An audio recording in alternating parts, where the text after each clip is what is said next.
Okay. Awesome. All right. Well, let's go ahead and begin our interview with Dan Sachoff. All right, here he is. Let's see. In the room. Oh, I hello? don't know. They told me to come sit down here. What do you mean? Oh, hi. Um, hi. Is it? Um, Do you know where uh, Dan is? I'm sorry. Dan Sachoff. I'm supposed to interview him today. Yeah, I'm his manager, and he invited me over to play cards, and he told me to come and sit in this room. And I have a feeling that he's pulling a fast one, as he does sometimes, because I I'm not sure what's going on. Is this on TV? Well, we're live on Facebook on the Land and Live Facebook group. Oh, the Facebook. Yeah. My daddy says not to play with things like that because it'll steal your soul. Well, are you? I'm supposed to be interviewing Dan Sachoff. He's a comedian and a ventriloquist. Are you a ventriloquist? Um, Not really. I'm not really sure about long words like that. Kind of make me nervous, and I'm not sure exactly what that is. But if it's a venereal disease, then no, I don't have anything like that because I'm still a virgin. Well, do you have a puppet with you that maybe you could break? I mean, I don't know Is that a what. euphemism for something, or? No, I mean you're his manager, right? Well, yeah, I kind of stretch the truth on that a little bit. I do his yard work, so I kind of manage the flowers and the grass and things like that. I get real nervous talking in front of people. Could I get my daddy? My daddy will probably explain it. But That's daddy, okay. I mean, I guess we can. I have a whole list of questions I was gonna ask Dan. I guess we can ask. yeah, whatever. You stupid. Oh, you know what? You know you're on the Facebook. I'm sorry, daddy. You shut up, dummy. Hi, who's this? Hi, my name's Landon. I'm Hey, interviewing. Brandon. It's Well, I good was to gonna see interview you, Dan Brandon. today. It's Brandon, you dummy. Oh, I'm sorry. Hi, Brandon. Wait, Yeah, I'm so sorry. There's two of you now, and what was your name, and then what is his name? my name is Junior Bodine Jr., and this is my daddy, Junior Bodine Sr. Yeah, that's right. Hey, this is my stupid kid. Want me to prove how stupid he is to you? I'll prove it. I'll prove how dumb he is. Watch this. Hey, stupid. Yeah, daddy. See, he answers when I call him. Hey, stupid. Yeah, daddy. What do you want, daddy? What's 50 feet long and smells like urine? Urine what, Daddy? No, pee-pee, you dumbass. I don't know what's 50 feet long and smells like urine, Daddy. A man dance at a nursing home. Not sure what that means, Daddy, but anyway, Daddy, you still got your girlfriend, stupid? No, Daddy, she broke up with me, but she said we could still be cousins. That's good. Well, so I mean, I have some questions for Dan, but I guess I can ask his manager until Dan is able to Okay, get here. Lenny, you put me away. I'm gonna go take a dump anyway. Okay. All right, I'm gonna go put Daddy away. Hold on. Okay, go ahead, Brandon. It's nice that it's actually Landon. It's nice that you brought your grandfather your father in here. It's my That's nice. daddy. Does he help Yeah. you with the yard work? Sometimes, but he's afraid of the COVID right now, so we keep him locked in the cellar. Oh, He makes okay. chili down there. Sometimes I make chili down there too. I see. I I see. like to make the chili. Hey, go ahead, So Brandon. it says, I mean, I since you're Dan's manager or Yeah, you do his yard work, I yeah. suppose that you would know a little bit about him. Am I right to assume that? I don't know. I think if you assume too much, you might make an ass out of you and me. That's what I've heard. I don't know Oh, what it means, but my daddy says it all the time. well, I guess you're right on that. Well, I guess I'll go ahead and ask you some of the questions. This first one is Okay. Dan. That Dan is an actor, writer, comedian, and ventriloquist. Can you tell us a little bit about that? Nope. Next question. Okay. Um, it says, how did Dan get into acting? As far as I know, he's barely in it, to be honest with you, Brandon. He stays home a lot and just plays with dolls. You can tell that from looking through his window when you're doing the yard work. Yeah. I like you, Brandon. You think like me. Yeah. Windows are fun because you can see through them. Right. Yeah, Okay. that's what's good about him. You don't want to put your hand through them, though. I did that a couple times and ended up with the doctor. Oh, yikes. I didn't really mean doctor, though, because we don't have one. I went to the veterinarian. Daddy says it's the same thing. Yeah, I guess you don't have to pay as much. Okay, I can't go anymore. I'm too hot, Brandon. Hold on. Oh, man, that's a Wait a minute, what? You didn't know it was me, did you? It was you? Just call me Tom. Wow, this is a Scooby-Doo moment. And I would have gotten away with it, too, if it wasn't for you lousy kids, Brandon. How are you, man? I'm doing well. How are you, Dan? Good. We probably freaked your audience out. They're gone, man. Yeah, this is hilarious. These people love that. So, what have you been up to lately? Man, I tell you what, a lot of nothing. No, actually, I've been trying to stay as busy as I can. Everything's shut down for me, being in the entertainment business, kind of in the film and TV end of things.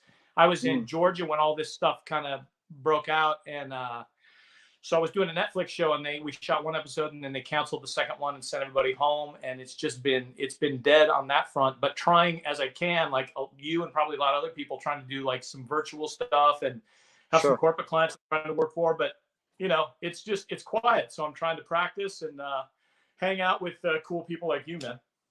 Well, when you say corporate clients, are you talking about like doing ventriloquism shows through through online like this? Yeah. Yeah. So I've done a lot of. I had a company. We lost a few gigs. We had a few scheduled in March and April, but it's called. I've done a ton of live corporate work over the years, not really as a ventriloquist, but like as an MC and as a comedian. Okay. And cool. So we have a company called Your Company Tonight, and my partner and I, we go in and we basically do a talk show for a Fortune 500 company. And so I'm the musical director. I'm like the Paul Schaefer, and he's the host. And then we have somebody who acts like a floor manager, and then we bring people up and do stupid human tricks, and we have a top 10 list, and it's all customized content for them. But now, who knows where all that stuff is going to go? But over the years, I've kind of also, with some of these live clients, turned them into clients that I make videos for. So sometimes it's with ventriloquism. I've got a company called Enviro Safety Products, and I created this newscaster character called Chet Grimes. And so I do sponsored content for them, and just right now trying to do whatever I can to make a buck. Sure. Wow. Well, that's interesting. It's neat how you've taken every aspect of your life as a performer and put it into this. Well, you kind of have to, right? Because like I kidded you the other night when you were like reading off my credit list to me or something to see if it was okay. And I was like, man, dude, half of that stuff, I'm a jack of all trades and master of none, because there's so many people who are so much better at the things that I love and that I do. Like, for instance, I love ventriloquism, but I'm by far not even in the top 100 ventriloquists anywhere. You know what I mean? Because you and I know from going to conventions and stuff, you've had a lot of these people on your show, like Dan Horn and David Pendleton and all the millions of people out there, Al Getler. I can't even list everybody. I'm trying to think of people that and that you've had on your show. But for me, it becomes kind of a juggling act, because you have to try to do everything you can as a freelancer, especially as a performer, to try to make a buck. So sometimes, like when I started doing ventriloquism again, then I saw, some of the corporate people like that, because that will get eyeballs. If you have a puppet in a video, sometimes in the first 10 seconds, somebody might scroll through who otherwise, would keep scrolling. They'd stop and be like, wait, that's weird. That's a puppet. And so then you got to hook them. So sometimes I've been using that as a selling point, to try to get leads. That's neat. It's kind of like what they do with the insurance commercials, where they'll throw in like a Muppet type puppet to help sell whatever they're trying to, and the kids are like, Dad, what is that? And then they're like, oh, I'll scroll back. And then. Yeah. And that's what I've kind of tried to do. Like, again, like it's usually the usual suspects out here for anything. Like it's either Jeff Dunham and or Terry Fader, who are up for a ventriloquist job, or Andy Gross is out here, Willie Tyler's out here, Christine Barger, Hannah Lefkowski. There's a few people who I will see at the auditions all the time, and they're all much better ventriloquists than I am. But sometimes my I think my only edge would be that I've acted for so long that I'm able to, you know, a lot of times if you get a job, like I did this show called Great News that was on NBC, and it was, I think I got cast not because my ventriloquism was great, but because it was supposed to be a news anchor. And so I kind of knew that world because I was a broadcast journalism major, and I know how to hit my mark, and I know how to learn the lines and do that, and kind of just all the technical stuff with that. So then if you happen to have a puppet and you're passable as a ventriloquist, then a lot of times you can get that. But my strategy has been like, okay, as much as I can, roll in everything that extra that I do into my life as an actor to try to monetize it. And also it's just fun. I mean, I love ventriloquism. Truth be told, if I could, you know, I would love to do that full time. I just know that that's not going to be my track because I also don't want to go on the road and do what it takes to be alive. That's why I do a lot of stuff on video. A lot of my stuff, if it's controlled, you and I both know it's a totally different muscle. You can shoot something all day long and retake it and edit it and make it look amazing. But when you get on stage and, you know, you're trying to entertain people live, that's a whole different thing. And I have a healthy, huge respect for people who do that, whether it's in birthday parties, whether it's in comedy clubs and corporate venues. That's a whole different thing, because when I do that, it's so much harder, you know, to sustain not only your character, but then that other character for 30 minutes, 45 minutes, whatever you do. That takes a lot. Yeah, exactly. And you know, it's interesting you talk about ventriloquism and ventriloquists and you kind of compare yourself to them, but what I look at when I see ventriloquists now are the styles, because it's like when you look at anything else and you have comedians, or you know, you look at the style that it's presented in the way that and in this case you present ventriloquism usually with where you're a character and then you have a character.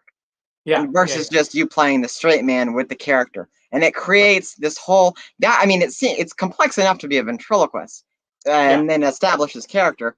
And then you have this totally, can you kind of talk about what was the inspiration for that, and when you started doing that? Because you've got multiple characters that you have built ventriloquist puppets for to go with that alter ego on stage. Yeah, I will. So I studied at the Groundlings. I was never a member of the Groundlings, but I went all the way through their program, and I got cut in advanced. But it was still so great. It's the best training I've ever had as an actor, because when you're doing improv, it forces you to listen, and listening as an actor or a ventriloquist as a performer, especially as an actor though, is huge, because you know it sounds cliche, but it's very true. The best acting is reacting. So if you can honestly react to something. And the mistake that young actors make is they're thinking of what's my next line. So when somebody else is talking and the camera's on you, all you're thinking about is your line. Come on, let me talk. So then there's nothing going on with you. And the best acting is usually when you're not even talking. You know what I mean? But right, you have to stay in the moment. Yeah, right. So that's exactly it. So for me, I enjoy creating, even if it's not a big character, but like I like to have, what I love about ventriloquism is that, like when I used to do stand-up in clubs, I would take the characters that I developed in the Groundlings and I would take them into comedy clubs. So I would go in dressed in character, and I would sit in the room with people. And when they would announce me, like I started out doing this character called the Dude. So people, they'd say, "Ladies and gentlemen, please welcome," the host would say, "the Dude," you know, and he'd kind of make a face, and then I would just sit there for about 20 seconds. So it was really awkward because they didn't know me. They didn't know where something coming from. So that's what I like, because I love Andy Kaufman and I love awkward and just weirdness. Because if you go to stand-up, if you go see clubs, I mean, I love stand-up and I got a lot of friends who are stand-up still.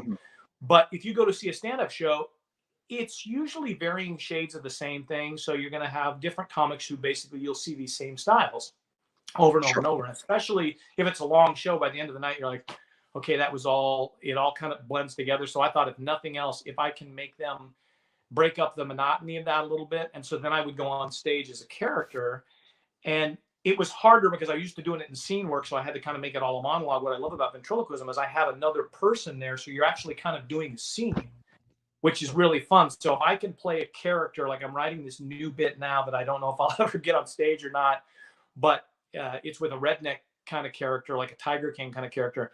And it's going to be this kind of deal where you just hear an announcement. So when I go to a club, I'll tell the MC just announce me, and then I'll have the sound guy roll in this thing announcing salesman of the year or something. So I go on stage as if I'm an auto parts guy and the manager, and I've got this pencil thin mustache, and I play it really seriously. Like the guy is really afraid to be on stage. He's nervous about it, and just play the awkward pauses, because you'll find if you do that on stage, if you stand awkwardly, people will start laughing just because it's so weird. And sometimes not. Sometimes it's great. I'm just noticing how much more professional you look with a collared shirt. I look like I just got in off the railroad. No, it's fine. You know what that was? Is you were committing to the character that we opened with. There. So thank you for saving me. That's great. Yeah. You're welcome.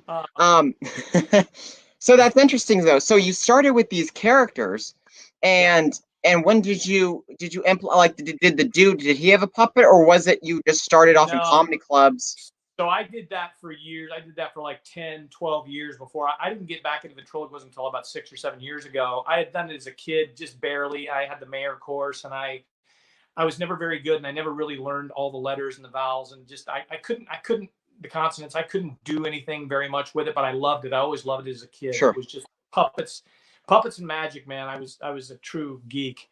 I was popular with the ladies. Oh, you do magic and puppetry? Oh, that is so sexy.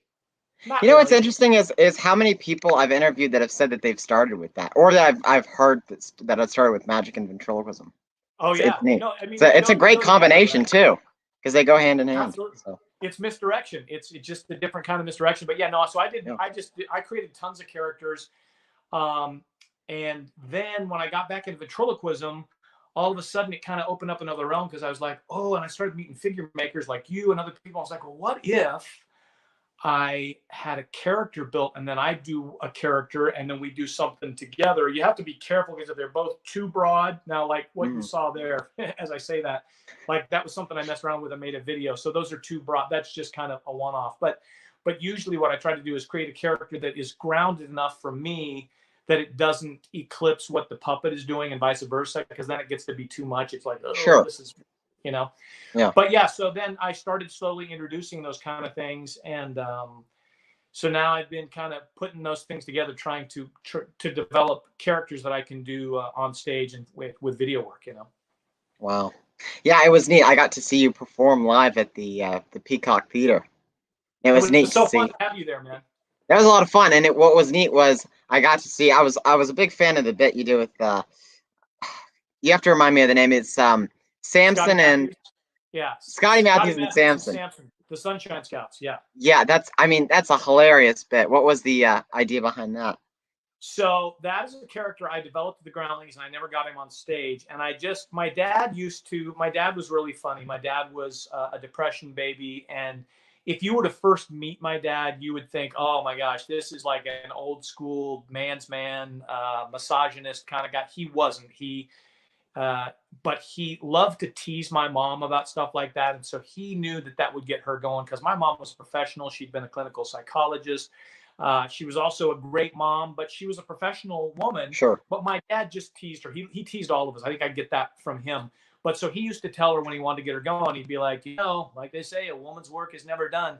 And of course, my mom, she knew he was kidding, but like it would get them going at each other a little bit in a funny way. So that phrase just stuck in my head. And I was like, that is such a funny look, satirical, because I love satire, because there's not a better way to comment on current events and things that you want to focus on than satire. So I created this character, Scotty Matthews, who is he fancies himself a children's entertainer, but he teaches all the wrong lessons. He teaches the worst lessons you could ever teach. So I would write songs that would go with him. And this is before I started doing ventriloquism for real again. So I thought I want to do a really bad ventriloquist. So I got a really bad old Simon Says puppet and dressed him like a scout. And I dressed like a scout in too short shorts that are just way too short. Looks creepy and weird. Like the funniest thing ever. And Scotty talks like this, and he just so he teaches bad lessons. So the first thing I ever wrote that I never mounted to the Groundlings was this song called "A Woman's Work Is Never Done." So I get up and I do a little thing and say, "Well, I wrote a song about. Would you like to hear it? A woman's work is never done, and that's why they have so much fun." So I started doing that, and the first time I did it on stage, I was like, "Okay, this is going to go either people will get it, or it's going to go horribly south, and I'm going to get attacked." because, comedy clubs are still pretty good with stuff, but comedy has gotten weird the last few years, and that sometimes people are overly sensitive, in my opinion, Sure. anyway, about some things. And it really is hard on comedy because it kind of kills comedy. Comedy is supposed to be, sometimes you miss the mark and that's okay, but then there's no redemption for people. But anyway, I ended up doing Scotty and it killed, and people got it. And I was grateful that people got it. And then the second song I did with Scotty was something called Everyone's Good at Something. And it was a song about racial stereotypes. And so, so the blacks are real good at running, Asians are good at math, and it's just like, it's completely ridiculous. It's this big anthem, like We Are the World anthem. So I did it one night at the John Lovitz Comedy Club up in Universal City Walk. It was the first time I'd ever done the song live, because I recorded an album with it too, a comedy album. And I was like, okay, this is going to be the true test, because it was a really mixed crowd of like every, typical LA crowd of every ethnicity in the world. Yeah. And afterwards, I had everybody come, like everybody dug it, which was encouraging for me, because, you're always nervous about something like that. Are people going to hate me for this and not get that it's a joke? That I'm saying, no, that's not a good thing. It's the Archie Bunker mentality from All in the Family, which you may be too young to remember, but anybody who doesn't know that show by Norman Lear in the 70s, Archie Bunker was this great character who really, they used satire to highlight racism, sexism, like all kinds of stuff. And it was really funny. It was well done. And he was always the butt of the joke, as is Scotty Matthews. So anyway, that was the genesis for that. And then just, it kind of grew from there, but there was nothing more fun than I would wear a tracksuit to the club. And then right before I got on stage, I would take it off, and I'm dressed as a full-on Boy Scout with this stupid puppet. So that's great. That was it. That's awesome. Well, it's interesting. I had posted a video of you with Stu, the sheep, Okay. and I had people commenting trust fall on it. And I was like, what does that mean? And it was like trust fall, and then I had to look it up. And can you kind of talk about that? Because I had no, and I'm like, wait a minute, is that? That's so funny, Landon. Okay, so probably 12 years ago now, some of my comedy partners, guys that I started in stand-up with, we sold a TV pilot to a company with a character I had created at the Groundlings too, that I ended up doing on stage at the Improv in Hollywood. And it was a guy named Todd Connor. And he was this word-spinning, part motivational speaker and The Secret, and part Joel Osteen, and part kind of, spirituality, but it's all driven about success, because I'm fascinated by all the life coach people who are out there. And there are some good ones, trust me, but there are also some that are just hilariously bad. And so we created Todd. I used to do him on stage, and he's another guy who went in with this suit that didn't quite fit.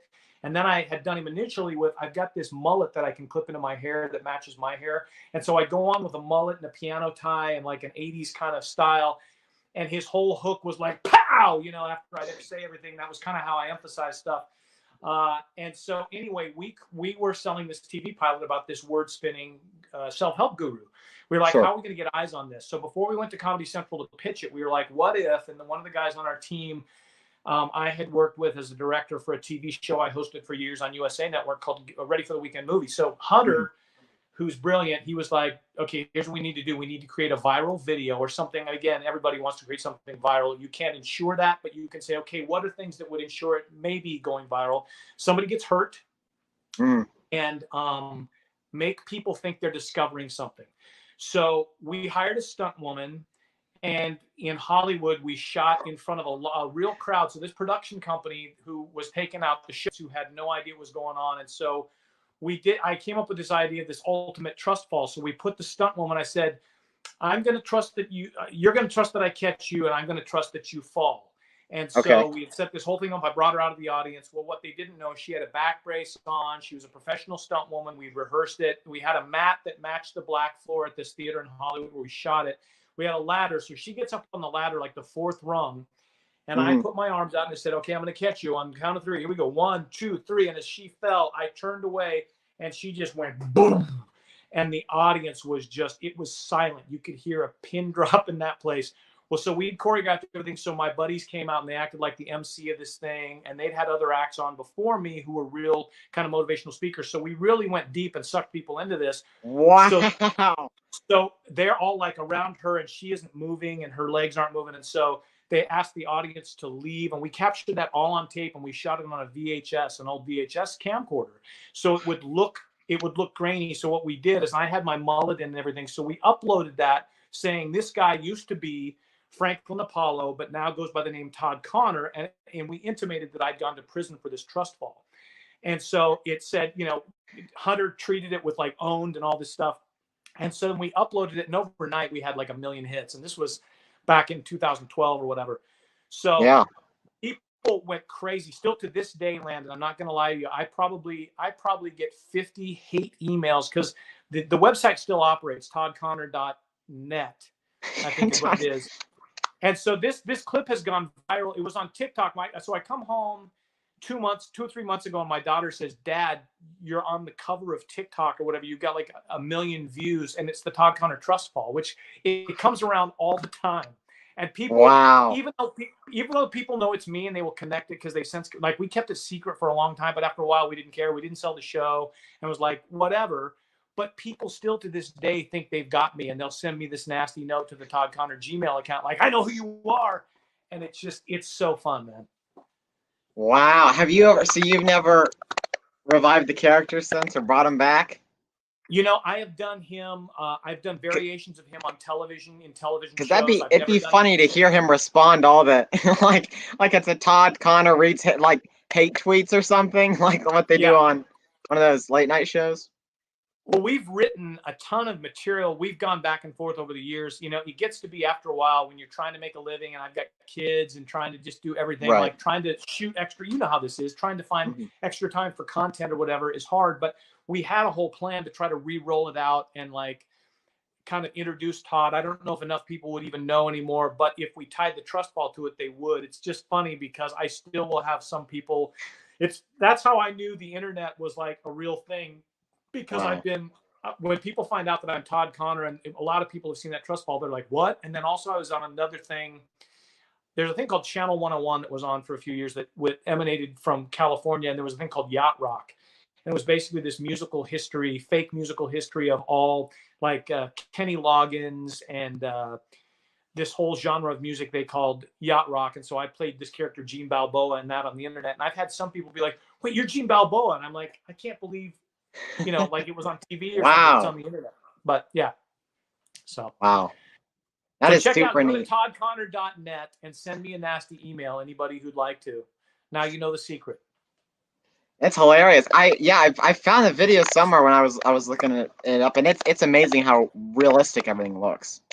Oh yeah. I mean, And that's my favorite thing to do. Again, kind of stealing, not borrowing, absolutely stealing from Andy Kaufman, because I just love that. I love the way he used to do things, like Tony Clifton. I mean, he committed to it, and that's what I would tell. That's the one thing like that I was going to tell Ventriloquist that, you know, I don't know, you and I'm not sure if we're going to be at the convention this year or not, if it's going to happen because of COVID and everything. But I'm supposed to do a workshop on acting for Ventriloquist. And the most important thing I would say for any performer, no matter what you're doing, is commitment. And people are like, "Well, what's that?" And it's just like, it's playing every scene, everything you do as real as possible. Because a lot of times unless you want it to be jokey, like when I did Scotty Matthews and Sampson, when I'm talking to the puppet, "Yeah, hey pal, what's going on?" "I don't know, Scotty." You know, so then it's over the top of that.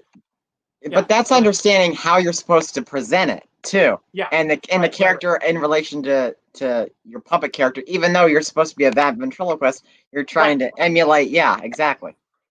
So committing to it is just like embodying that all the way throughout. And again, not being afraid of those silences and those pauses, because that's one of the things I have to fight as an actor. You can probably tell, like I will have a bunch of thoughts in my head, and I've always spoken very fast and I talk fast. And I have to slow myself down when I'm doing like, especially like a single camera drama. I have to slow myself way down, because in real life, when you're having those kind of moments, you don't just, even if you do know the dialogue off the top of your head, it doesn't come out that way all the time. You know what I mean? I guess there's certain instances in a scene, but I would say for performers, take that minute when you get on stage to kind of look around, take the room in a little bit, And if there is something awkward and weird that happens or whatever, just own it and live in that for a little bit, because it's amazing when you do that and you see that in the people who are so comfortable. You know, they say that whole 10,000 hours thing of people who've done that kind of stuff. The Dan Horns of the world, the Mark Rubens of the world, the people who are out there, of course, Dunham, you know, but people who are grinding it out on the road, doing that stuff all the time, that you can't put a price on what that's worth, because it really gives you the chance to kind of own a room and be confident and calm and committed to whatever you're presenting and not rush through it. You know, I still got to tell myself, when you came to see me at that thing at the Peacock, I was because we had just gotten in there, we were trying to get it all together, and like, it's a new place. And I was like, okay, I don't know if this material will play or whatever. And I was having to slow myself down because I wanted to just race through it, you know? And I called Al Getler that night. I think I texted with him, and I was just like, why am I so nervous about this? And why am I rushing through this? And he's like, just breathe, just take it easy, you know? And that's what all the good people just know, that there's this certain ease of performing. Pendleton is like that. If David Pendleton gets on stage, and it's just like, he just owns it. He may not feel it. He may not feel it inside. I'm sure they get nervous like everybody else, but they take that time. And that's what, as a performer, I love to watch other people who do that, because I'm not good at that. I have to fight to do that. Yeah, we have a question by Peter Michaels Jr. He said, Dan, not a vent, but are you wary of Santo Solaro and his satire? No, explain that. You got to unpack that for me, Pete Michaels. Santo? Santo Solaro. We'll wait for him to answer that. Santo Solaro. That sounds like somebody that he's going to put a hit out on me. But can I just tell you real quickly while we wait for him to clarify that for me, because I'm old? You guys like you and Jeff and Pete Michaels Jr., like, you guys are the future. And that's what I love about you guys, is like, you guys all have your own unique take on things, and you're very good. You're so much more accomplished at your age than I ever was at anything that I did. Like, you as a performer, as a figure maker, Pete the same way. And Pete as a musician, like, I follow Pete on Instagram, and he's phenomenal. Watching, I mean, he's fantastic. And that's what I love. And that's what I love for the future of ventriloquism, is people like you and Jeff and Pete, like, combining all these different disciplines and kind of putting them together, because I would love to see Pete start combining some of his music with some ventriloquism kind of stuff. If he found a path that led him through that, because I love that stuff. When all those worlds converge and collide, I think that is really exciting and fun, you know? Yeah, definitely. I was talking with Steve Petra. We were talking about taking different aspects. He's amazing. He is amazing. Oh, it was a great interview. But what was interesting, and it had reminded me of I don't know the guy's name, but Steve Petra was talking about taking different aspects of your life and putting them into your performance. Yeah. And it reminded me of the guy that went on the general open mic, and he was a welder, and so he brought this welder mask because his therapist told him it would make him feel more comfortable on stage. And his doctor, and then he brings out his doctor, and of course that's the puppet. The puppet's got a mask on, and he's got his thing on, and I reposted it because it's perfect. It's a perfect COVID bit, but it's also just a great. I mean, it's a hilarious bit back and forth, and it was just truly interesting. And that kind of stuff is so out of the box and so fun. And then the trick becomes, okay, once you have those things, then how do you dial it in and really find those beats? And so it's not just a one-off. Like, when I see something like that, my hope is that guy then is going to go home. And as weird and awkward as it is to show up to a comedy club, because, you know, we all know, as whether you're a prop comic or a character comedian like I have been, or a ventriloquist, you walk in and they look at you like you got 3 heads and you're Gallagher because you're a prop comic, you know? And it's like, okay, the other comics, but generally the crowds responded very well to stuff because it's different. But I would hope that guy with the welder mask would go home and really hone that, because then you find where those beats are, and then he's got something that nobody else is doing, you know? Completely, yeah. I'm curious because, you know, I've talked to ventriloquists where they've talked about going into comedy clubs and they get that bad rap because they're a ventriloquist. Have you experienced that as a character performer at comedy clubs? Big time. Yeah. I mean, it's just part of it, and you just got to have thick skin and go in. But the good thing is, like, if you see it through, you're bound to find other people. Like I've got a group of comics, some who have gone on to do really good things, some people who are headlining, some people who are middle, some people who are grinding it out, like I am as an actor. But so there's a group of people who did end up kind of coalescing around me and supporting me. There was some people who didn't. But then I found people who kind of dug what I did, and then they would start booking me in shows. And then a few of us got together. There was a bunch of comics out of Chicago, and it was a show called The Zephyr Show.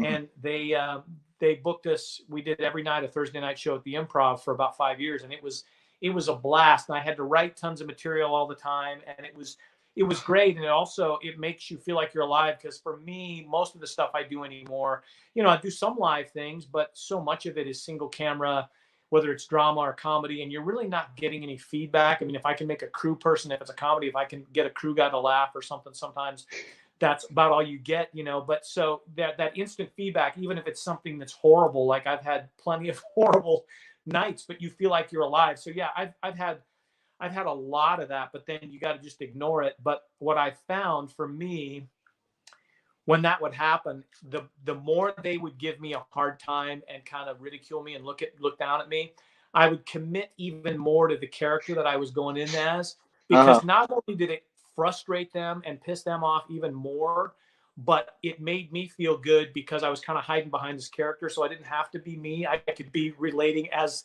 this character would. So if it was Scotty and Sampson, I would talk their ear off and be like, well, gosh darn, you use a lot of kind of blue language. How does that feel? And they thought, so you would be the character even off stage too. Whole time. Yeah. I would be Wow. in character the whole time, because then afterwards, the people who realize it's a joke, most everybody does. Occasionally there's somebody who's like, this guy just came in off the street, he's homeless. But most of the time, once people are in on the joke, they laugh even harder. That's how it was with this Todd Connor thing. Once people know that it's a joke, then they're in the club and they like it even more. So that's how I kind of built these relationships with other comics, because I just wouldn't ever give in. But I was telling my daughter the other night, she's 17, she's a senior, and she was like, tell me about the worst stand-up gig you ever had. And I said, I was doing the dude at a club. It ended up being, I think it was called the Conga Room, and it was up at Universal City Walk, I think, as well. And it was mainly a Latino audience, and I'd never done that room before. But the dude was a character who kind of, my concept for this guy was that he, growing up, he watched a lot of Shaft and Superfly and fancied himself as kind of the white private detective, African-American guy from the 70s. So everything was like kung fu and all this kind of stuff. So it was just ridiculous. Well, right.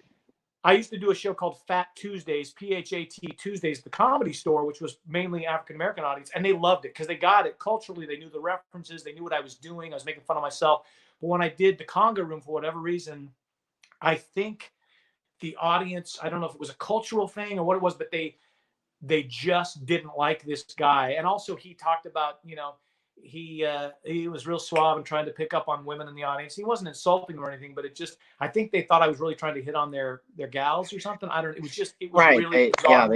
Yeah. So it was palpable, Landon. I could feel blood coming out of their pores, just wanting to strangle me. This whole audience, it was horrific. And as I was doing my bit, and I walked in with this huge boom box and everything, it was ridiculous. And out of the corner of my eye, I could see the door that left the club out to City Walk. And I just kept my eye on that. And I did my set. I was going to cut it short. And I was like, no, I'm going to do my whole set. So I think I had 7 minutes or 8 minutes. I did the whole thing. And usually you stay and you talk to the booker and you kind of schmooze or whatever. I knew there was a chance I might not leave that place because I really just felt like somebody's going to smack me. They just didn't like me. Right. And Carlos Mencia had gone on before me too, and it was just a completely different style of thing. I just don't think it was going to work anyway. So I just grabbed my boombox and I headed out onto City Walk, and I called my wife and I was like, while I'm walking down City Walk with my wig and my chops and my mustache, and I was laughing so hard I was crying. It was like, sweetie, that's the worst stage moment I've ever had in my life. Wow. Yeah. Wow. You live to live another day, live to perform another day. And what I learned from that was, again, like it's a great exercise in commitment, because if you can commit to that and not bail, that's the other thing too. Because I think we all have, as performers, you get up and all of a sudden you're not feeling something. You're like, Sure. At least for me, I want to bail on material all the time. It's like, nah, see it through, because like that's one of the things I love about when Jeff Dunham comes and talks to us at the event convention is you really, it takes a long time to work this material out, and you just got to do it constantly, because it's not going to work the first 10, 15 times, you know? Yeah. So I'm curious, did you continue performing that character after that bit? And when do you determine that it's time to retire a character, not a puppet character, but a persona that you take on stage? Yeah, sometimes the audience lets you know, like I will never kill something after one bad show, but if you do 3 or 4 times and something's just not working, then you bail on. I've never really had to bail on a character. I bailed on jokes that I can't make work. I also did a character called Captain Dale McKenna. It was around the time of 9/11, so at that time, very much like it is now, nobody wanted to go to comedy clubs. I mean, we can't now, but then nobody wanted to go. And so I found myself staying home watching the news a lot. And I remember seeing this guy on the news who was, he was a military consultant. And I think he was on Fox News or CNN or somewhere. And he'd get on and say, I tell you what, Shep, here's the thing, man. You got to get them people by the short and curlies, and you just don't take any guff from them. You know, 2 Tango whiskey, go for Papa Bear. So I was like, that guy, I would love to put that guy in a comedy club. And he's security for the comedy club, especially coming off after 9/11. And just have him, it would make sense that maybe now it's a new paradigm. They'd have to have a safety briefing at the beginning of each show or in the middle of a show. So when they bring me up, I'd have them bring me up as Captain Dale McKenna. I'm in a full SWAT uniform. I've got a gray mustache. I've got a tactical vest on. Oh, man.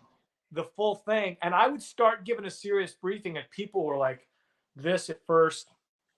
And they were really kind of worried about it. And then as it went on, I would introduce like a little thing and say, I need to get a urinalysis. Can you pee in this cup for me? And then I'll need to get a number 2 from you. And then pretty soon people, realize it's a joke. But like with Captain Dale, there was some material I couldn't get to work and I had to cut things. But yeah, usually for me, if I do a joke, I'll give it 4 or 5 outings. And if it doesn't work, I'll usually cut it. You know what I mean? Okay. But that's me, I guess. Sure. Yeah, no, that definitely makes sense. How long do you give something when you're trying to work something out? Oh gosh, it's interesting. I don't think I've done enough shows to answer that question, but I try to just find a way to reword it, or sometimes I didn't set it up right, or something like that. I've written so many new bits for my old character Mervin that I've kind of blended them into this bit. He has this dog now, and it's weird. My comedy is like a sitcom, so I bring out Mervin, and then we kind of go through his material, and then he talks about this lady in the senior home that has the eye patch and the one leg that people call her Pirate Patty, and she's got this dog now, and he has to take care of it, and the dog's name is Muffin, and then I bring out Muffin, and then I've got 2 puppets on stage going back and forth, and he's trying to deal with the dog, and it's crazy. And I love that. I love that. Thanks. It's a lot of fun because I've taken the traditional like 2 puppet bit, and I wanted to do my own thing with it and have more of a character driven routine. And I actually built, after I kept performing that bit, I built Patty, the old lady that owned the dog, because it's just such a funny puppet idea. I'll have to send you photos. She's got a lip sneer, and she's got an eye patch, and she's wacky. But I have some videos on Facebook. But yeah, it's a lot of fun. I think I just have to keep just going through the bit. But I think that since my jokes are character driven, and more like I've got this joke where Mervin is baby talking the dog, and then the dog looks after not saying a word, looks back at him and says, "Don't patronize me," and then it gets a big laugh because you're not expecting the dog to. But I have to set it up right for it to hit that point.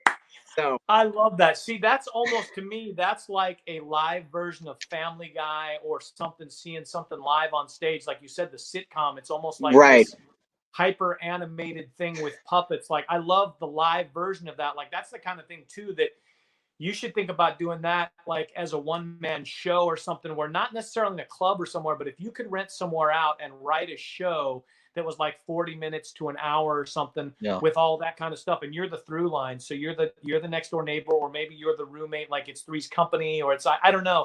But like, I love an idea like that. See, that's the other thing that I think is really fun with ventriloquism too, is more like what David Strassman does, this like this whole theatricality to it. So Exactly. you're building an arc into it. Like, I love one-off just set up punch too. That's awesome. But I love this stuff of like, oh my gosh, there's a whole story here, because I think, it's not for every audience, but I think a lot of people love that. And a lot of people who would be turned off to traditional ventriloquism might really like an arcing story thing like that. Like, that's why I'm surprised Strassman isn't a bigger name in the US. I know in Australia and New Zealand he is, but I love that stuff.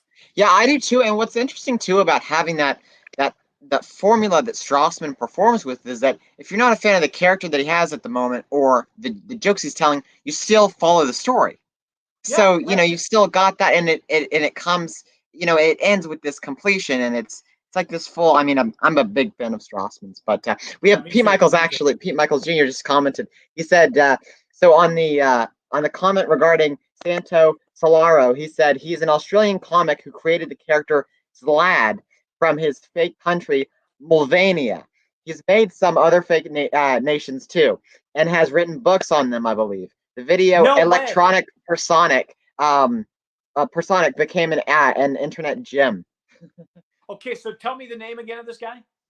His name is, let's see, the name is Vlad, I believe. It's Santo Solaro, but he Santo performs Solaro. Okay, I as gotta the look that character up, because Vlad. I Santo Solaro. I love stuff like that. So Pete, thank you for that. I will look that Yeah. up, because I'm always looking for stuff like that. That's a great call. That's awesome. awesome. Leave And it to Chance Wolf Pete. said, "Hi, hey Dan, sorry I'm late. Hey Chance, welcome." Mike Coleman said, "Dan, as always, is spot on."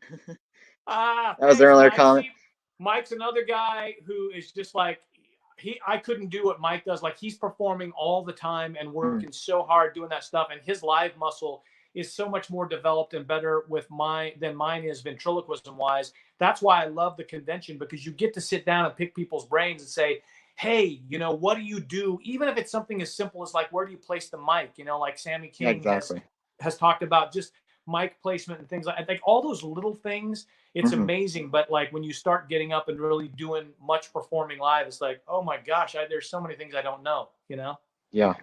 But Yeah. I got to tell you too, how much I love Stu the Sheep, man. I've been using him for, we do this online kids thing for our church, and I've always loved Stu. And I initially created that character to kind of probably use with some of the church group stuff that I do, but he's played in so many other areas. But I get more comments. They're like, where did you get that? And I always give you credit for it. But like, he is Thanks. much fun, man. It's just like, you did such a good job with the spitter in him and everything. And what I love. Oh, good. I'm glad that's working out. Yeah, no, it's great. And I love that he doesn't have to talk much. It's really kind of fun. It's almost like the Rod Hull and Emu thing. Did you ever see that bit? Rod Hull yes. Was so Emu never talked, it just attacked him all the time. Or somebody like Neville King, who his drunk puppet would antagonize him on stage, and he talked some, but not really. The bulk of it was just them fighting back and forth.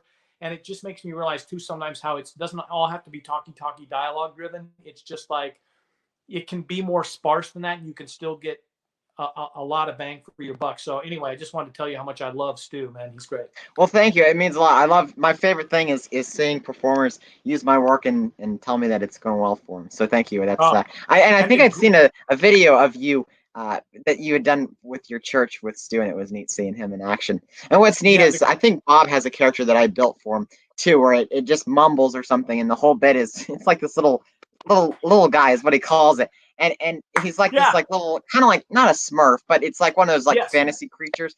So it just kind of like mumbles and he tries to translate for it, but he goes, I don't know what he's saying. And he goes, oh, okay. And he's like, oh, that's great. Yeah.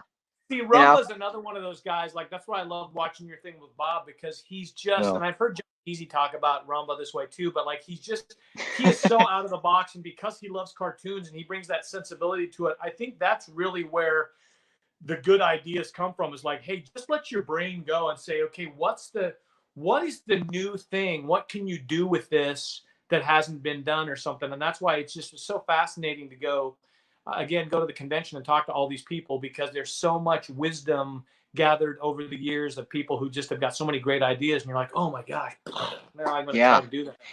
It's such a family. I mean, anyone is willing to sit down and share their story or tips or help point you in the right direction if you need it. I'm curious, can you tell us a little bit about how you got started into I mean, did you do acting in high school? Did you? Yeah, I'd always, from the time I was a kid, that's all I ever wanted to do was be a performer. And I always said I wanted to be an actor, even though I hadn't acted until I was probably, in junior high. I had done talent shows and stuff, but not anything major in terms of being on stage. And then, I did it through junior high and high school, and just fell in love mainly with musical theater. And I thought I wanted to be a musical theater performer because I sang and do that. And so I went to Emerson College in Boston. But once I got there, I realized I didn't want to study theater for 4 years because it was just a little bit too, training is great. But for me, I didn't want to go through the method kind of stuff and do that for 4 years, because I felt like I could perform there. You didn't have to be a theater major to audition for shows. I felt like I would learn more just doing shows rather than studying it, because it's very esoteric. A lot of it, like, okay, now how would you feel? It's just like, that's not how I work. It doesn't feel it. Right. I'm very much an outside in person. Like if I start putting on my shirt, and I'm like, oh, that's just kind of how I work with it. There, I don't over methodize it. It works for some people, which is great. For me, it doesn't work. So anyway, I went to Emerson, performed a lot there, but I studied broadcast journalism and television production, and came to Los Angeles first semester of my senior year, and I interned at NBC on a show that was called Good Morning Miss Bliss, which later became Saved by the Bell. So I worked on that show as a production assistant for a whole semester, and then they offered me a job, and I called my dad and said, hey, they offered me a job as a production coordinator. What do you think, Pop? Can I take it and not go back and graduate? And he's like, nope, I paid for 3.5 years of school. You're going to go finish that last damn semester and get your degree. I was like, okay, fair enough. So I went back and graduated, but I moved right back to LA. And during that time I was out here, I studied with the Groundlings, and I loved it, fell in love with it. So when I came back out, I just started auditioning, and it was a long road. And like everybody else, I started out doing everything I could, a lot of non-union work, a lot of commercials. And it just takes time. It's like anything, you've got to build a fan base. And so over time, all my friends that I started with would quit, and they would get out of the business because either the spouse would make them quit or they'd have enough, because there's a lot of rejection. It's hard to take, man. Rejection is a tough thing. That's why I always tell people who want to get their kids in the business, I'm like, I wouldn't do that to my kid. If they want to do it when they're 18, let them do plays up until that time, and then they can do it. But it's hard enough being a kid, let alone deal with the rejection. I have a hard time dealing with the rejection as an adult. But anyway, started auditioning, and I started hitting on commercials is kind of the first thing that I did.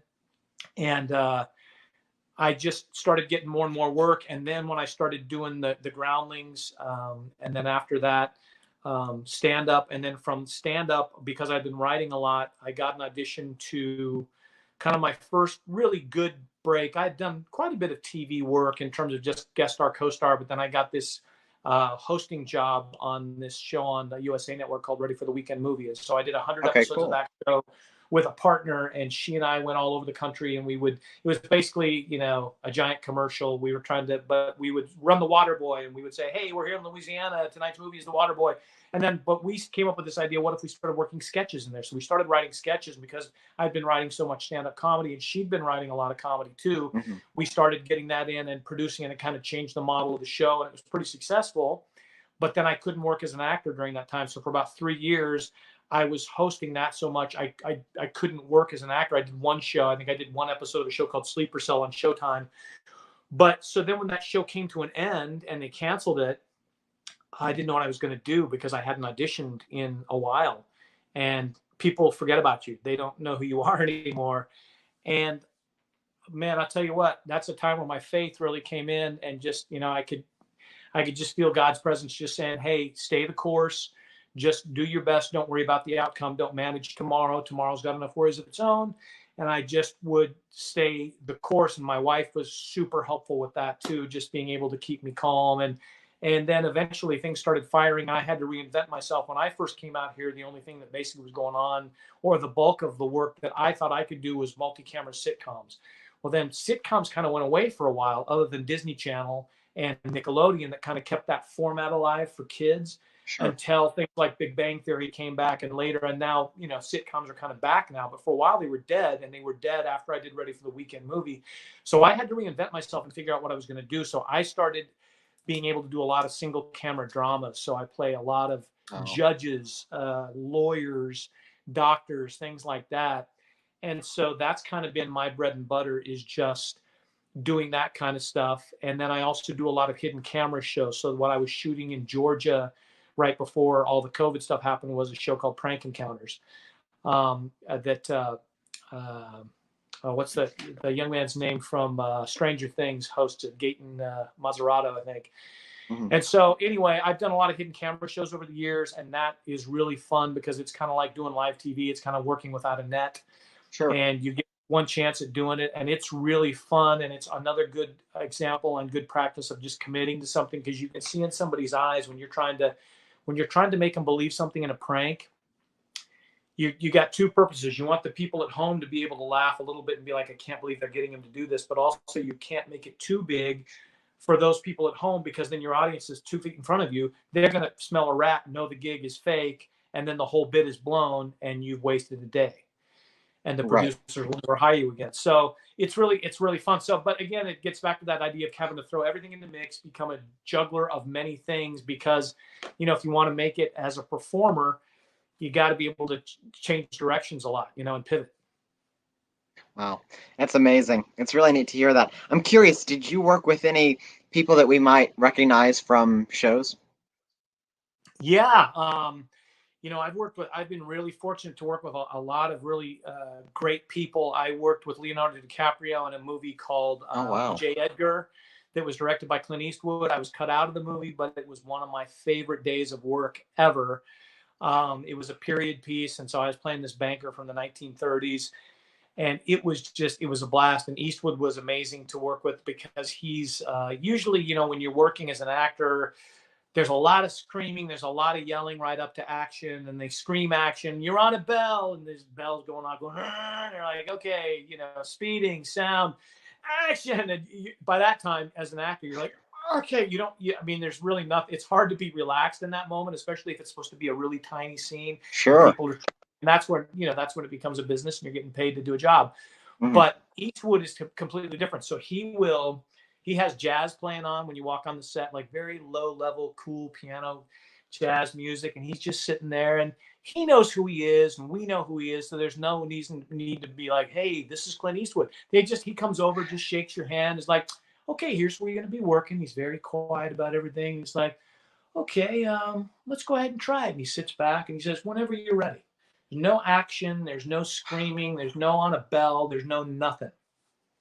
So you just start, which is weird, because I'm like, okay, I guess I need to go. So I played the scene, didn't hear anything. He's like, okay, you can stop. Like, no cut, no nothing. I'm like, wow, this is cool. So, because, you know, then you're not in your head as much and you're able to really connect. And so what hit me about him is he trusts people that he hires a lot. And from the gaffers to the grips, to the camera people, to the actors. And so I was doing the scene where I had to walk around the table.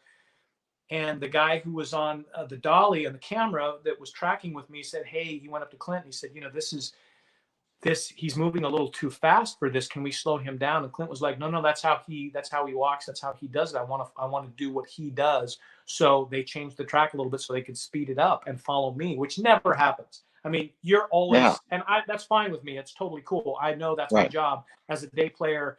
I'm grinding it out as a journeyman actor. So it's like, hey, it's not about me. It's about your show. So whatever you need me to do, I'll do it. So that's why I was very unused to that.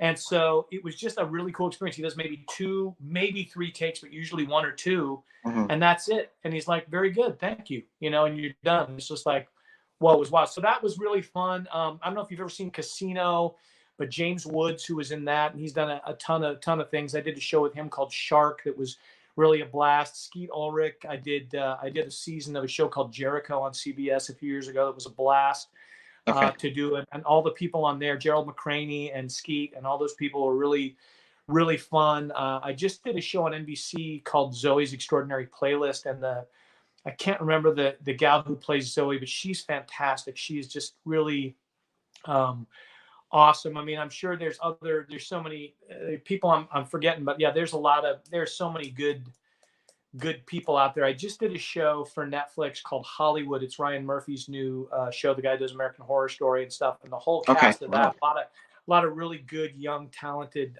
stars out of that. Was really fun. And Mira Sorvino was on that, so I got to work with her for a week, and it was it's really fun to be able to do that stuff. I was supposed to start a movie with Will Smith in April called King Richard, but it got canceled because of COVID. And my agent tells me that's supposed to come back. We'll see. At this point, we don't know what's going to happen with anything. But I was supposed to have a week on that film, so we'll see. I'm looking forward to that because I'd love to work with Will. I've heard really good things about him. So that's super neat. It's always fun to see the stuff that you're posting and that you're up to on your Facebook. I'm curious, is it difficult going from comedy to drama and saying, yeah, we want you here, we want you to do this, or are you used to it? Was it difficult when you had started? No, it's just what's difficult sometimes is finding the sensibility of a show, especially if it's a new show, like if it's a pilot or if you're going in for a show you haven't seen. I try to watch everything, even for just like 5 or 10 minutes, so you get the tone of a show, so you know, this is a real small single camera comedy, or it's broader like Brooklyn Nine-Nine. I did an episode of that, and talk about somebody that I worked with that blew my mind, Andre Braugher, he's one of my favorite actors of all time. He was in Glory. I mean, he's one of the finest actors ever produced, for my money. The guy's amazing. But anyway, he plays the captain on that show, and that show has a very specific kind of vibe to it. Andy Samberg and that whole group of people. It's a little broader than some things, so you kind of have to know that tone, but yet also kind of know how you fit in with the other cast, because you're guest cast, so you don't want to be.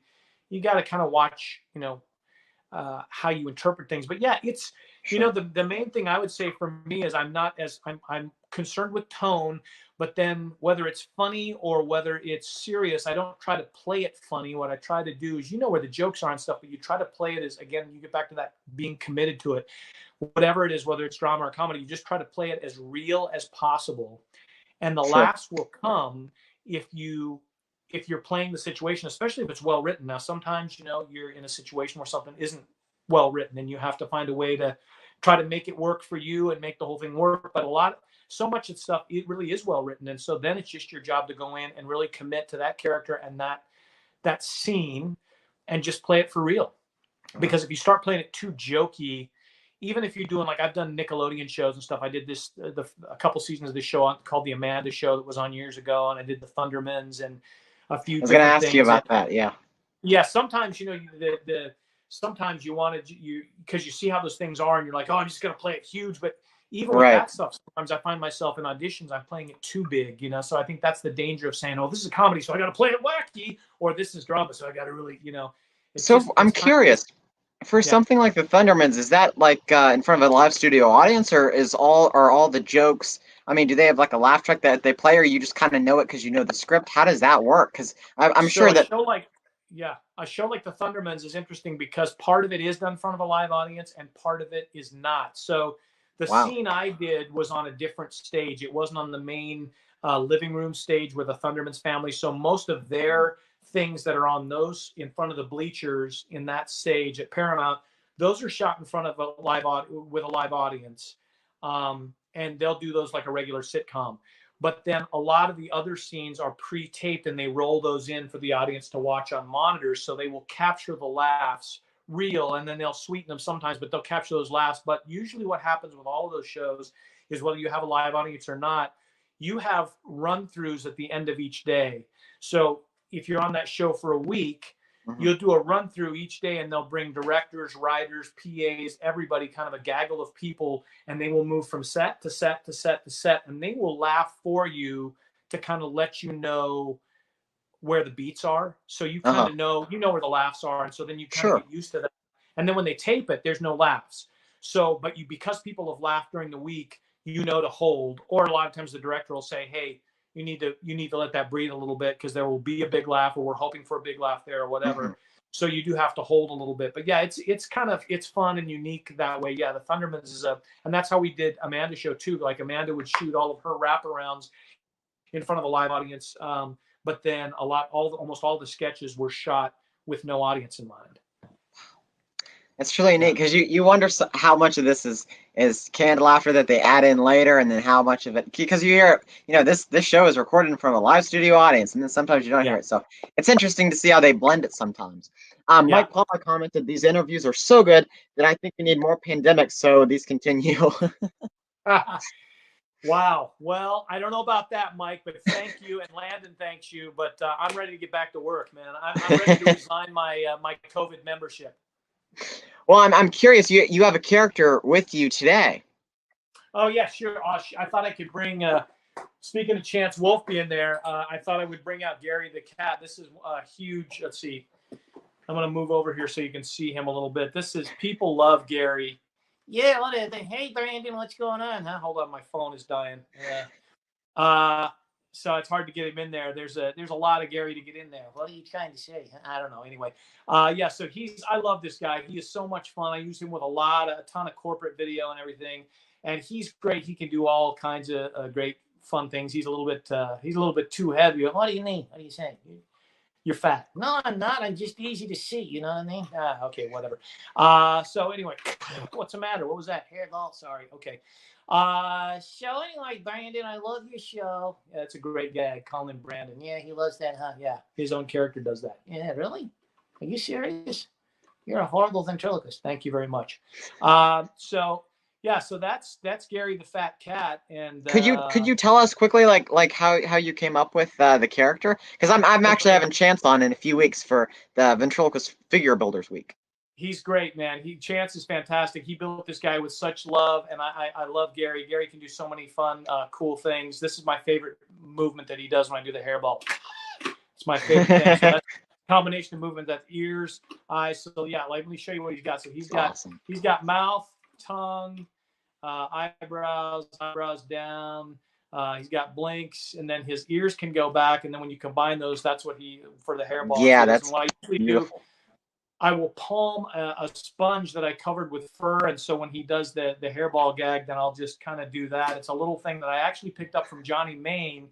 If you watch from the Ventriloquist Central website, there's a Johnny Main clip of him in a club, and he used to work with this really cool Bill Bowley bird, and the bird would cough up an egg, and so that's what Johnny would do. He would palm this egg, but he must have done magic because it was really good technique, and he really it was a beautiful move when he would produce this egg out of the mouth. But I was like, because Chance originally was going to try to build Gary with a hairball thing, but it was just, he's so complex as it is, and it was going to be a nightmare to try to do. And I said, don't worry about it, don't sweat it. So that's when I tried to figure out, and I came up with this. I just took a Nerf ball and covered it with fur, and then I do that, and it works great. People are always like, oh, how did that come out? But for Gary, so I had a show idea that I was pitching. That's another thing too that I've done is pitched and sold a few shows. I did a hidden camera show on Disney Channel a few years ago called Code 9, and my partner and I sold the show, and then I was in that show as an actor for the pranks, and then we did another version of it for Canada called Made Up. So we did 13 episodes of that. But when I was out pitching shows more actively, I had an idea for a viral video show because, everybody likes cats and cat videos. Mm-hmm. And I said, what if I hosted a cat video with a cat? And we do commentary like America's Funniest Home Videos on those things. So it was called Catitude. And so I had Gary built for that. And we've kind of pitched it around. It's one of those things that kind of comes and goes sometimes. But I got Gary initially for that, but I've gotten so much mileage out of him between some of the kids shows. And then honestly, for a lot of the corporate stuff I do, they love Gary. I mean, it's just because he's so weird. And, but anyway. Yeah, well, I'm curious, how do you juggle? So when you say kids shows, is that shows that you do for your church or Christian audiences, or is that? Most of that stuff is through my church. So I do, I'm sure everybody out there is familiar with, or people who are Christians who go to church, VBS, Vacation Bible School, and so ours is called Summer Adventure, and so I've been doing that for about 6 or 7 years. About 5 years, I guess. And I use this Axtell puppet called Little Bear, who is fantastic. Steve Axtell, man. In fact, he has great work as well. Yeah. Oh my gosh. I just ordered a big bear from him because I'm going to have this. The little bear's name is Memphis, and then I'm going to have the big bear's name be Tennessee. It's his cousin.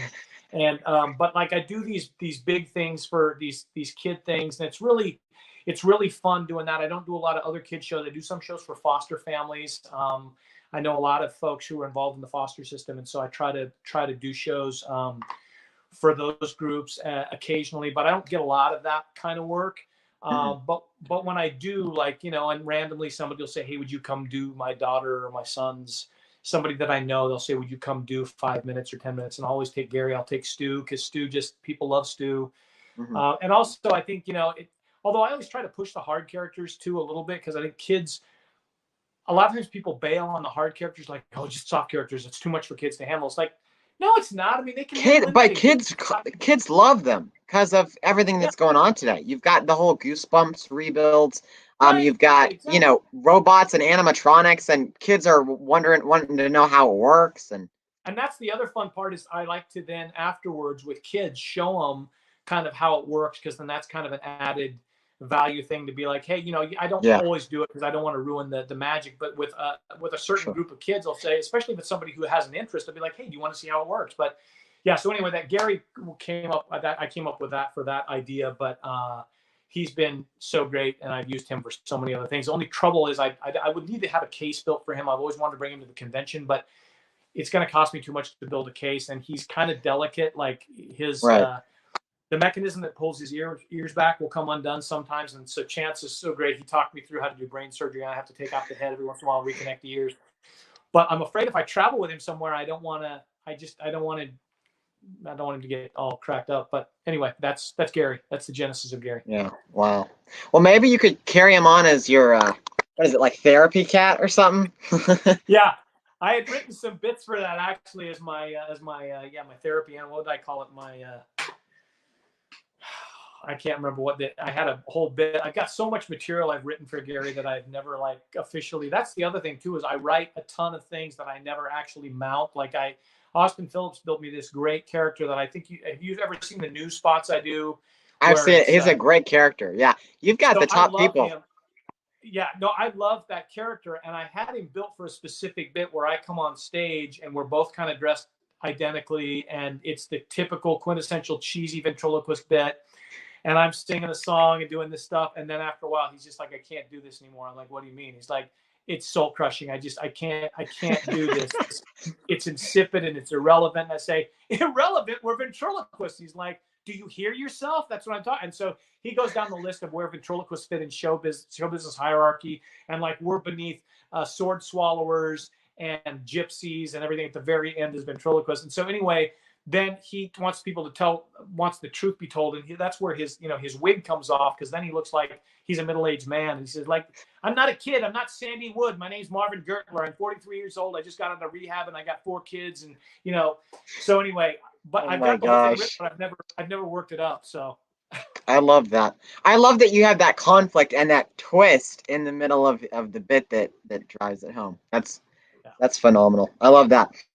Well, could you talk about a little bit about your creative process and in wrapping up? Do you write by yourself? Will you bounce it off other friends or other writers?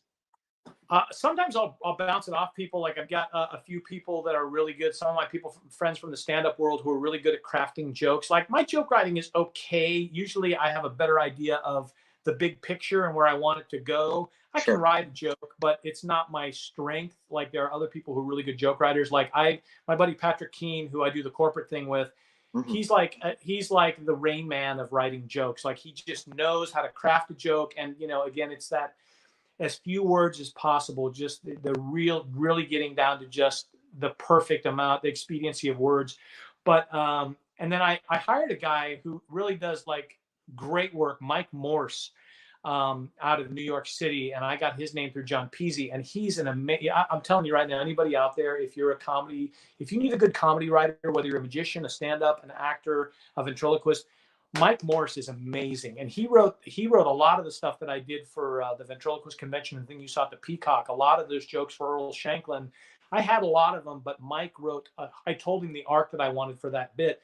And he wrote the jokes, and he's such a good writer. So I think it's worth finding somebody who's a good joke writer and paying them and just saying, hey, what's your rate? And I'll pay you. And then, you know, you don't use everything. And some things you end up rewriting, some things you throw out. But like, for me, it was so great with Mike because then I could look at his joke structure and be like, oh yeah, this is how this is supposed to work. So mine will start with my concept.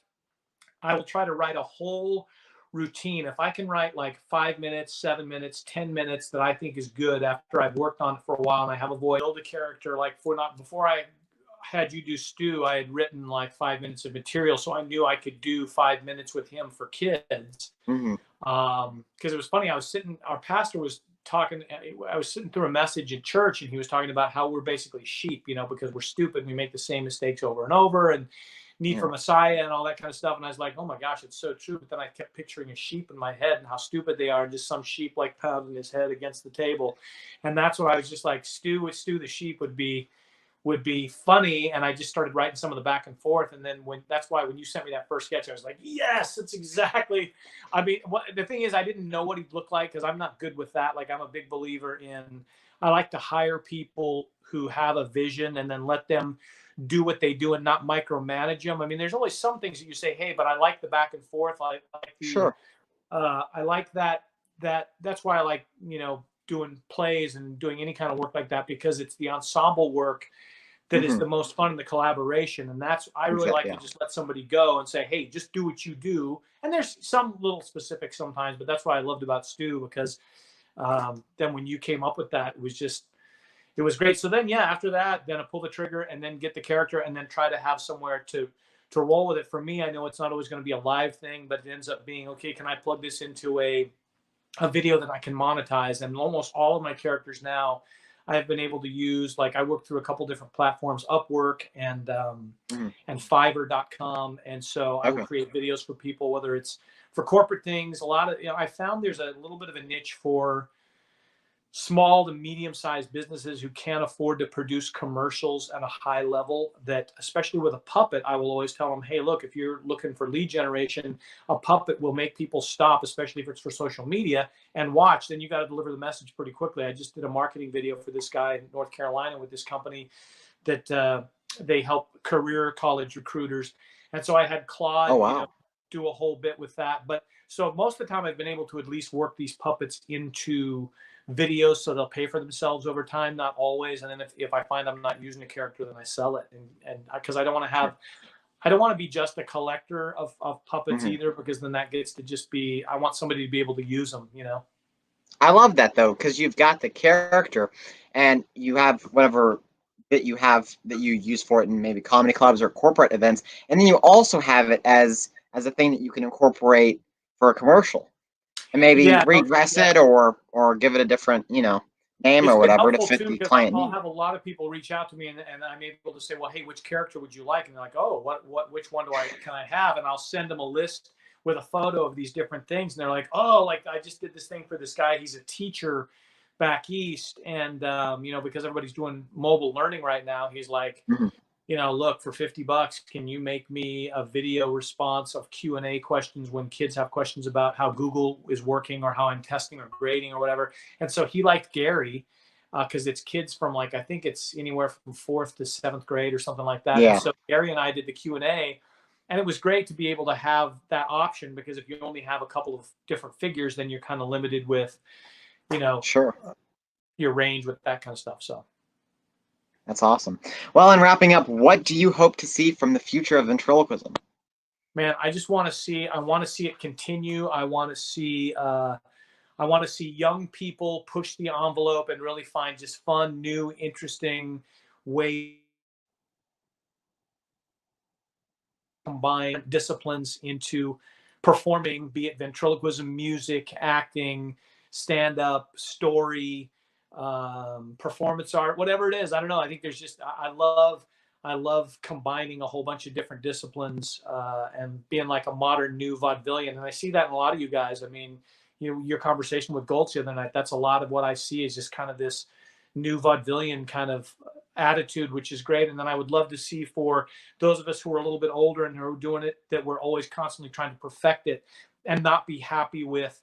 And I have to battle this with myself sometimes. It's like, if I have a deadline, I'm trying to produce a video, and then I look at something, you don't want to be overly critical, but I also don't want to just put something out there that doesn't really benefit my brand and help support it, but also that does a detriment to the art. You know what I mean? You want it to be the best it can be within your particular skill set. Like, I'm never going to be Dan Horn because I don't have that skill set, but I want to be the best Dan Sachoff I can be. So I would say too, I would love to see the future be all of us really being the best we can at committing realistic performances, even if it's heightened reality, that's fine, but really kind of committed, good, solid performing, good joke writing, and then good technique and good stage presence, and just really trying to be the best you can be. You and Jeff touched on that a little bit the other night, whether it's an older style kind of a thing or whether it's something completely new and different. Just be polished and be good, and don't. And I'm guilty of this sometimes too. We so want to just make a video and show something out there because you want the endorphin rush of likes or whatever, right? And you put it out before it's kind of ready. And I think it's better for us all to kind of just take them in and be like, that's not ready yet. I don't want to put that out there, you know? That's great advice. Key advice with Dan Sachoff. Dan, thank you so much for being a part of my interview and for sharing your story and advice you have to today's generation of performers. Awesome. Thank you, man. It was fun. We'll see you soon. All right. Thank you guys for tuning in. Bye-bye.